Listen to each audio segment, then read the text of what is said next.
let's hear from the public, and then we'll open it up to members of the council. Thank you, Mayor. Thank you, Mayor. I have 25 speakers. The first is Ryan Messano. That government governs least, or governs best, which governs least. It is irrational to believe that raising taxes and throwing more money at the problems of crime, homelessness, and a dysfunctional education system will fix those problems.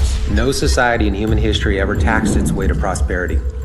Of course, 1913 was the worst year in American history as we were enslaved with the income tax, direct election of senators, and the Federal Reserve.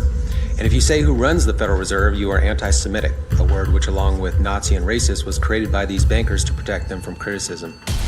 They cry out in pain as they strike you. Police generally do a good job, though, as happened in Russia in 1917 and China in 1948, with their communist revolutions, the media inflamed popular hatred of police so that police would be helpless when communist mobs began murdering the enemies of the bankers. And you are an anti-Semite if you say who they are.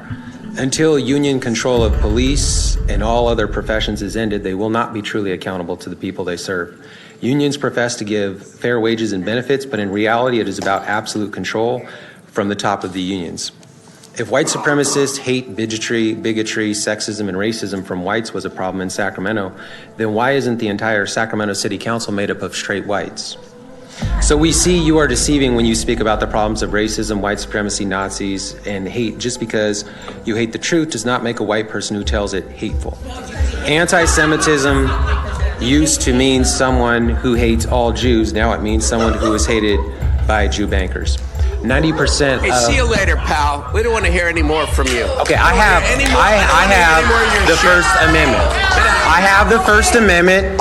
This is a violation of my First Amendment rights. We don't want to hear any more of your shit. This is a violation of my First Amendment rights, and I have the First Amendment.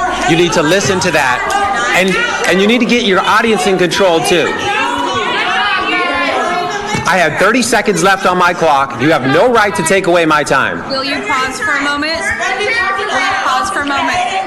I'd like to remind members of the audience that please don't shout out from the audience. You will have your opportunity to speak.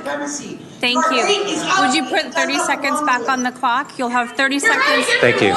Thank you. Please don't shout out from the audience. We got banned from the meeting. Kick someone out of the meeting. You'll get your time. Thank you. Don't shout out from the audience. So if people disagree with what I say, they have the ability to come up here and speak their disagreement. But the problem is you have people who feel that they are going to shout down the opposition. And so what they do is by doing this, they're ensuring their own First Amendment rights are going to come under attack. So at the end of the day, we have a brainwashed population that is incapable of critical thought. They think they have never been disciplined as kids, so they march up here and they think that Your time is up. Sit down. Thank you. And Sit I'll be down. back. Get I'll be out. back. Get out. We don't want you. Go. Your time. His time's up. Get out. Next. Next. Our next. I'd like to remind members of the audience, please do not disrupt the orderly conduct of this meeting. You know what? Because he was interrupted, he got additional time. You know what? You know what? I agree. Your mayor interrupted Our me. next speaker is Mac Worthy, and then Mac, and then Sacramento Community.